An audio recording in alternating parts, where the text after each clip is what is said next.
Os bichos trabalharam o ano inteiro feito escravos. Trabalharam, no entanto, contentes. Não poupavam nenhum esforço ou sacrifício, cientes de que tudo o que faziam era para benefício deles e daqueles que viriam depois, e não para um bando de seres humanos indolentes e ladrões. Durante a primavera e o verão, trabalharam 60 horas por semana e em agosto Napoleão anunciou que haveria trabalho também aos domingos à tarde. O serviço seria completamente voluntário, mas o bicho que não comparecesse teria suas provisões cortadas pela metade. Ainda assim, certas tarefas foram deixadas de lado. A colheita não havia prosperado como a do ano anterior, e não foi possível semear 2 dos campos destinados ao cultivo de nabo no começo do verão, pois não concluíram a aragem a tempo. Previa-se um inverno muito duro.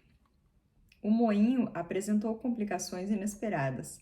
A fazenda dispunha de uma boa pedreira de calcário e encontrou-se bastante areia e cimento em um dos galpões, portanto tinham todo o material necessário.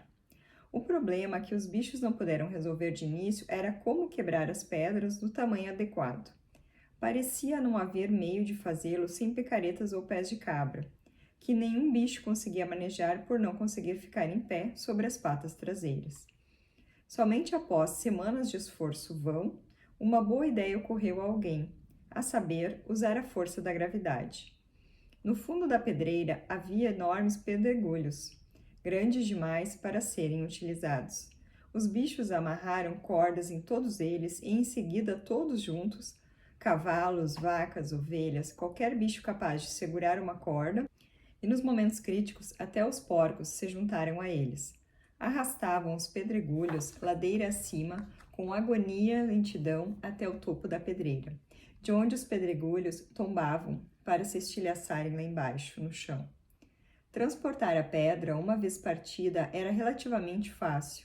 Os cavalos carregavam-na em carroças, as ovelhas arrastavam um seixo por vez. Até Muriel e Benjamim atralaram-se a uma velha charrete e fizeram sua parte.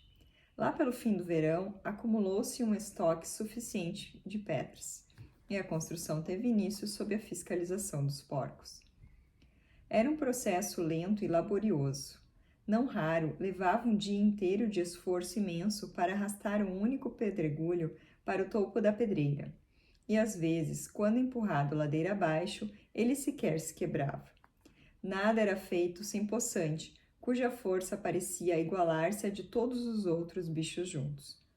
Quando o pedregulho deslizava e os bichos, sendo arrastados colina abaixo, bramiam em desespero, era poçante quem mais impunha força à corda e parava o pedregulho.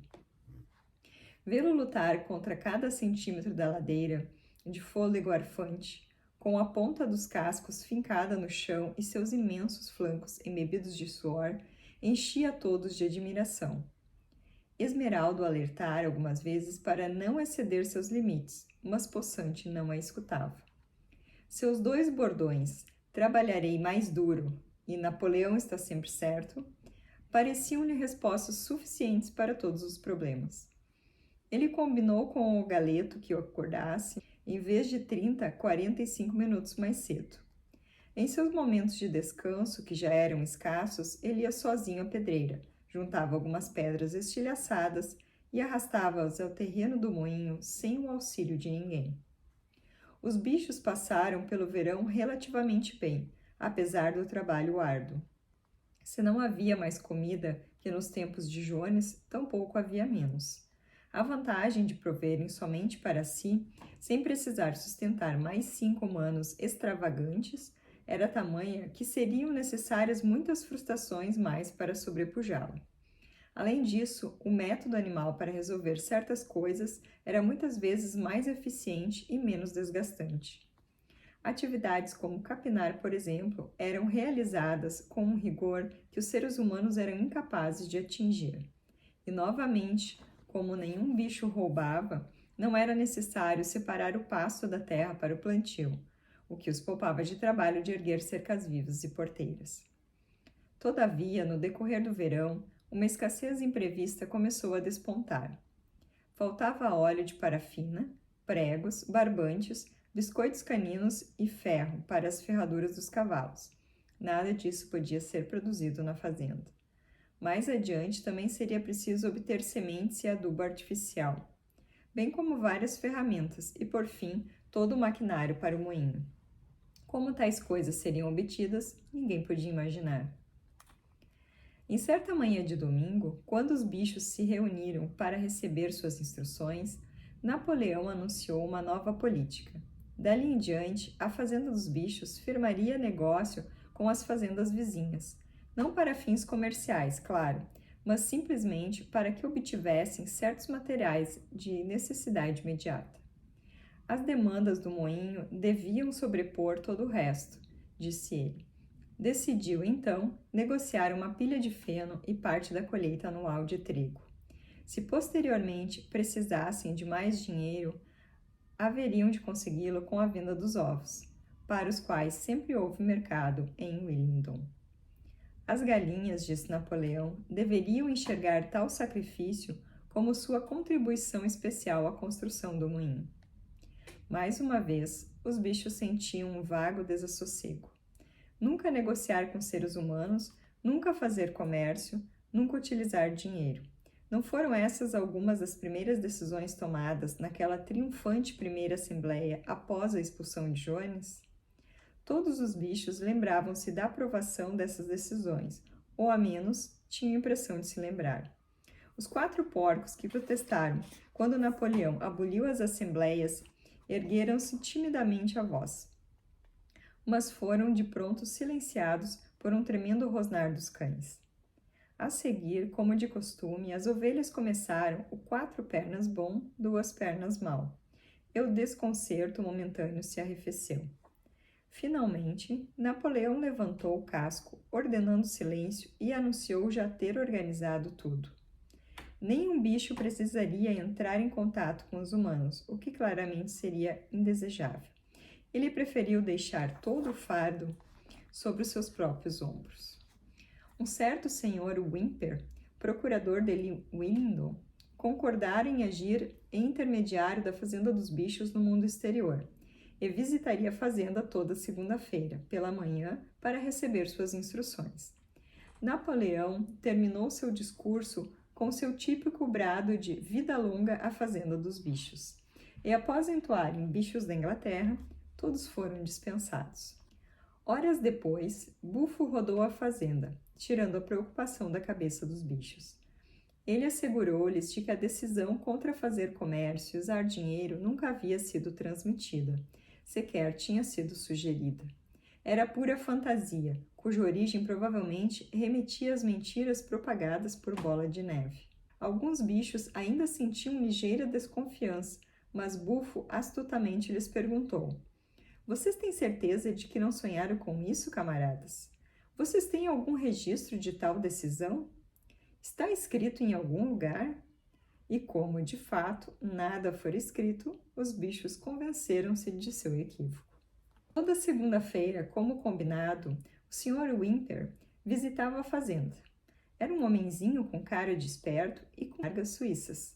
Um procurador de uma mercearia ordinária, mas sagaz o bastante para perceber antes de todos que a Fazenda dos Bichos precisava de um agente e que comissões seriam vantajosas. Os bichos assistiam a seu ir e vir com certo pavor e o evitavam quando pudessem. Entretanto, a visão de Napoleão sobre 4 patas, dando ordens a Whymper sobre 2 pernas, incitava-lhes o orgulho e os punha parcialmente de acordo com o novo plano. Sua relação com a raça humana era então bem diversa de como fora outrora.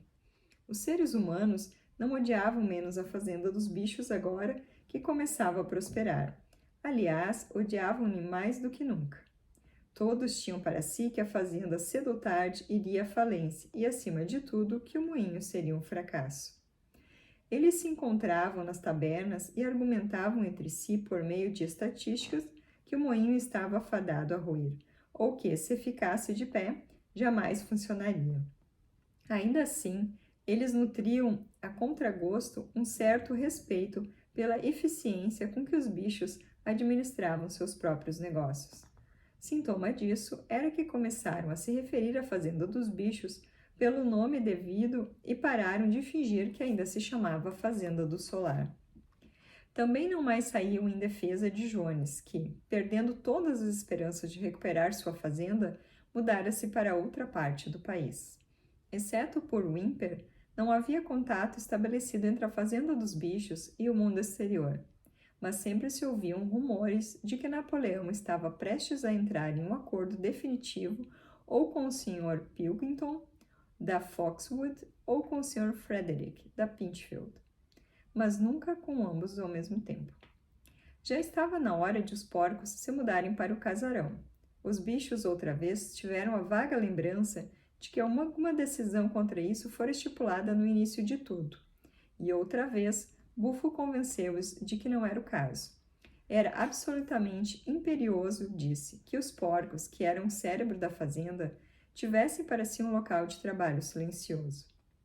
Também era mais adequada a dignidade do líder, pois nos últimos tempos haviam começado a se referir a Napoleão com o título de líder. Viver em uma casa do que em um chiqueiro.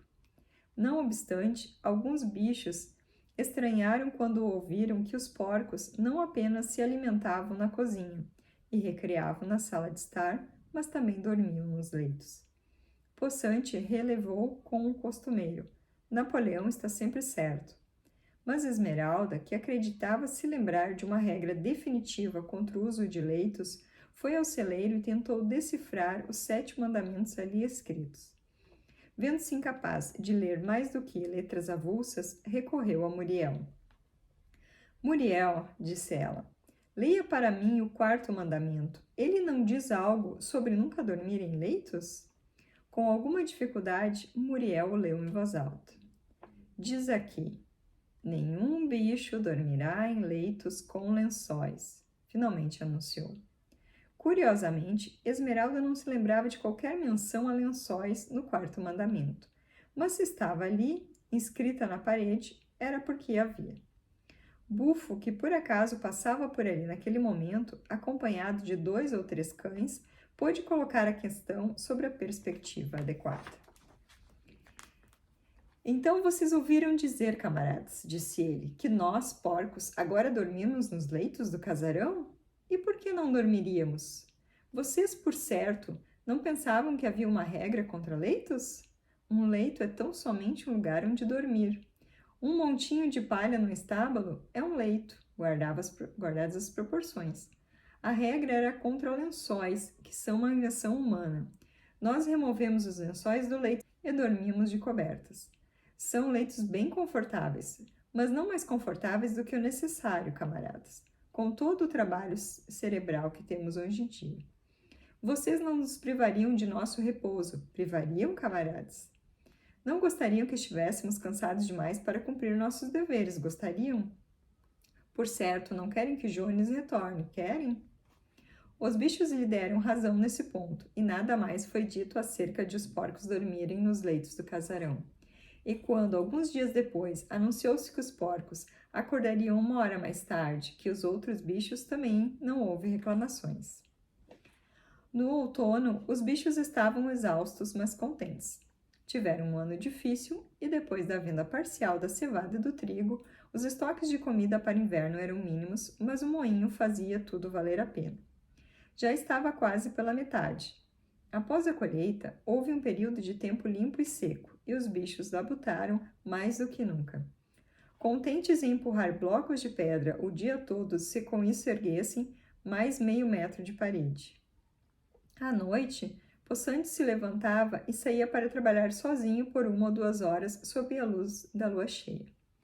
Em seus momentos de descanso, os bichos rodeavam o moinho inacabado, admirando a força e perpendicularidade de suas paredes e maravilhando-se por serem capazes de construir algo tão imponente.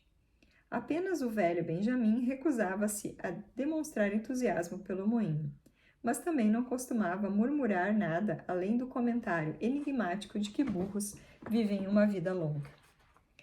Veio novembro com seu furioso vento sudeste.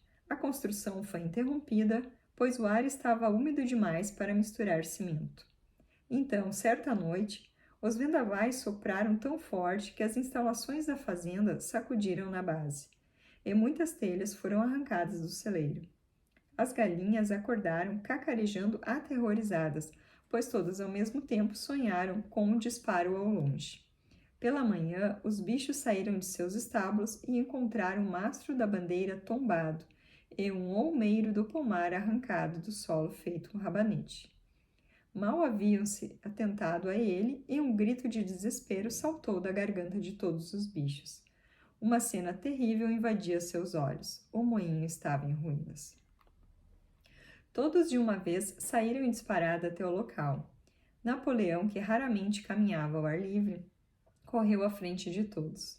Sim, ali jazia o fruto do esforço comum, nivelado pela base, e as pedras, tão penosamente partidas e arrastadas, agora espalhadas por todo o chão. Incapazes de dizer qualquer coisa, contemplavam amargurados a pilha de pedras tombadas. Napoleão marchava de um lado a outro em silêncio, ocasionalmente bufando contra o chão. Seu rabo estava rijo e encrespado, sinal de que empreendia intensa atividade mental. De súbito, parou como se tivesse chegado a uma resposta. Camaradas, disse com certa calma, sabem quem é o responsável por isso? Sabem quem é o inimigo que veio na calada da noite e derrubou nosso moinho? Bola de Neve, bradou improvisadamente com uma voz de trovão. Foi Bola de Neve, por pura malvadez, no intuito de impedir nossos planos e se vingar de sua vergonhosa expulsão. Esse traidor rastejou até aqui às escuras e destruiu nosso trabalho de quase um ano. Camaradas, aqui e agora eu declaro sentença de morte à Bola de Neve. A condenação de herói animal, segunda classe, e meio cesto de maçãs ao bicho que aplicar a justiça sobre sua cabeça, um cesto inteiro para quem o capturar vivo. O espanto dos bichos extrapolou todos os limites quando se deram conta de que Bola de Neve podia ser o culpado de tal ato. Após um grito de indignação, todos começaram a pensar em meios de capturar Bola de Neve caso ele voltasse. Quase que imediatamente, pegadas de porco foram descobertas no gramado a uma pequena distância do outeiro. Eram rastreáveis por poucos metros apenas, mas pareciam levar a um buraco na cerca-viva. Napoleão farejou-as longamente e afirmou serem de Bola de Neve. Sugeriu que ele provavelmente teria vindo da direção da fazenda Foxwood. Sem mais delongas, camaradas, exclamou Napoleão após examinar as pegadas. Há trabalho a ser feito. Nessa mesma manhã, começaremos a reconstrução do moinho de vento, e nele trabalharemos por todo o inverno, faça chuva ou faça sol. Ensinaremos a esse traidor miserável que não é tão fácil assim parar nosso trabalho. Lembrem-se, camaradas, de que não pode haver alteração nos planos. Eles devem ser seguidos à risca. Avante, camaradas! Vida longa ao moinho de vento! Vida longa à fazenda dos bichos!